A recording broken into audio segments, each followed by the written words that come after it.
ஆண்டவராக இயேசு அவனுக்கு ஜீவ சுவாசத்தை நாசியிலே ஊதி உயிர் கொடுத்தவர் ஆண்டவராக இயேசு. ஒவ்வொரு மனிதனுடைய உயிர்களையும் நேசிக்கிறவர் ஆண்டவராக இயேசு. உங்களை படைத்து அப்படியே வெறுமையாய் விட்டு விடுகிறவர் அல்ல. உங்களுக்கு தேவையான அனைத்தையும் இந்த பூமியிலே ஒரு தருகிறார் என்றால் ஆண்டவராக இயேசு கிறிஸ்து.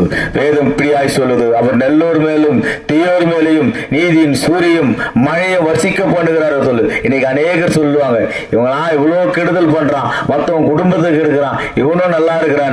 ஆண்டவரே இயேசு அவர்களையும் நேசிக்கிறார். ஏனென்னா அவர்கள் பாவ வழியிலிருந்து மனம் திரும்பும்படியாக அவர்களுக்கும் ஆண்டவராக இயேசு வாய்ப்புகளை கொடுக்கிறார்.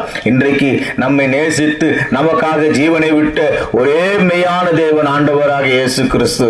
ஏன் இந்த கிறிஸ்துவர்கள் இயேசுவை சொல்கிறார்கள்? காரணம் என்னன்னு நீங்க கேட்டீங்கன்னா, உங்களுக்கு சமாதானத்தை கொடுக்கிறவராகவே கிறிஸ்து உலகத்துக்கு வந்தார்.